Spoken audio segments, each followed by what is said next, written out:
Assalamu alaikum wa rahmatullah. J'espère que vous avez bien étudié le chapitre numéro 1, l'énergie. On passe alors au chapitre 2, la quantité de mouvement.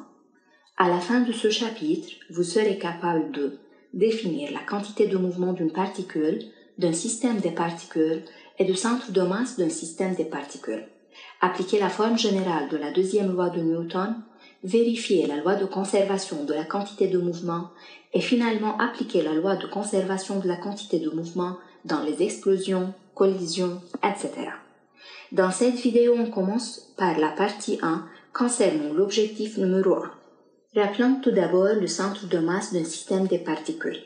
Lorsqu'un système est formé de n particules de masse respective m1, m2 jusqu'à mn, ayant des vecteurs de position R1, R2, etc., est animé par des vecteurs vitesse V1, V2 et possède des vecteurs accélération A1, A2, alors la position du centre de masse est donnée par OG est égal, RG est égal, M1, R1 plus M2, R2 plus jusqu'à Mn, Rn sur M1 plus M2 plus jusqu'à Mn.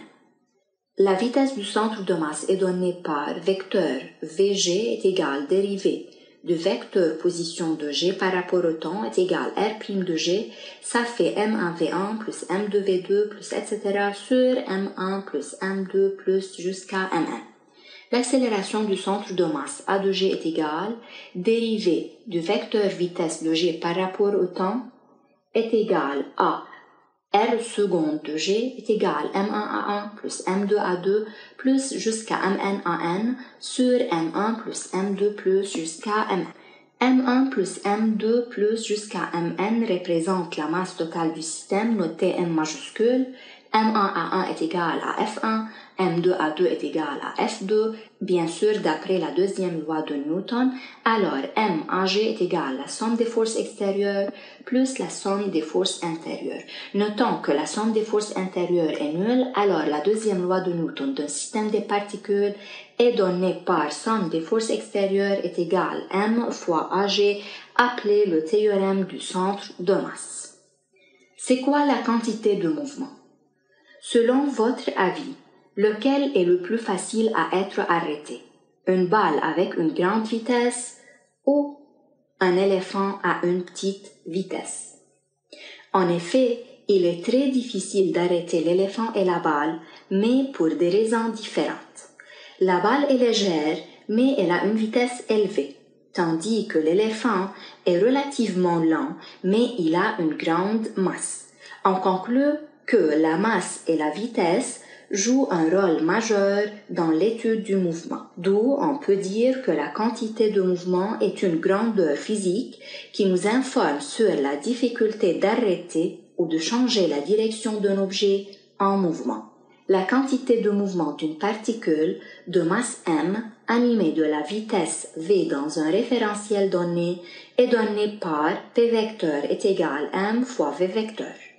P est une grandeur vectorielle, elle a la même direction et le même sens que le vecteur vitesse. Dans le système international, P est exprimé en kg fois mètre sur seconde, la masse m en kg et V en mètres par seconde. Passons à l'application numéro 1. Une voiture de masse m égale 1200 kg se déplace horizontalement avec une vitesse v d'intensité v égale 25 mètres par seconde. Déterminer la quantité de mouvement de cette voiture, en déduire son module. P vecteur est égal m fois v vecteur, notant que v vecteur est égal module de v fois i, puisque la voiture se déplace horizontalement, alors le vecteur v est horizontal. Pour cela, on écrit P égale 1200 fois 25i, ça fait 30 000 i. Alors, le module de P est égal à 30 000 kg fois mètre par seconde. Application numéro 2. Une balle de masse m égale 0,5 kg heurte un sol rugueux et rebondit avec une vitesse v est égale 10 mètres par seconde, faisant un angle de 30 degrés avec le sol. Déterminez la quantité de mouvement de la balle. P est égal mv vecteur, V vecteur est égal à Vxi plus Vyj, comme montre la figure suivante. Vx est l'adjacent de l'angle 30 degrés, donc cosinus 30 ou cosinus alpha est égal à Vx sur le module de vecteur V et sinus alpha est égal à Vy sur le module de V. Alors, on obtient P égale M fois V cosinus 30i plus V sinus 30j. Ça fait 0,5 fois 10 fois cosinus 30 degrés i plus 10 sinus 30 degrés j. Finalement, P est égal à 4,33i plus 2,5 j kg fois mètre par seconde. Les quantités de mouvement de système de particules. On considère un système formé de deux skieurs de masse identiques, animés respectivement par des vitesses V1 et V2 et possèdent alors des quantités de mouvement P1 est égal à mv1 et P2 est égal à mv2. La quantité de mouvement du système est alors P égale P1 plus P2, ça fait mv1 plus mv2. Alors, pour un système de n particules, on peut dire P du système est égal à P1 plus P2 plus etc. jusqu'à Pn. Alors c'est la somme de Pi, i allant de 1 jusqu'à n. Le centre de masse d'un système est défini par OG est égal, RG est égal, M1 R1 plus M2 R2 plus etc. sur M1 plus M2 plus etc. Dérivant par rapport au temps les deux membres de cette relation, on obtient VG est égal, R' de G est égal, M1 V1 plus M2 V2 plus Mn Vn sur M1 plus M2 plus Mn. Posant que M1 plus M2 plus Mn est égal à la masse totale du système notée M majuscule, multiplions M fois Vg, on obtient MVg est égal MV1 plus MV2 plus MNVn. Donc, Pg est égal à MVg est égal à P du système. Application 3.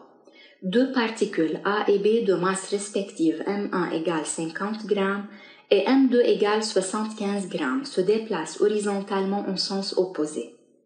On donne la vitesse de A et V1 égale 4 mètres par seconde et celle de B et V2 égale 6 mètres par seconde. Déterminer la quantité du mouvement du système AB. Tout d'abord, la masse est donnée en grammes, on doit la convertir en kilogrammes, multiplions par 10 moins 3, donc 50 grammes ça fait 0,05 kg et M2 ça fait 0,075 kg.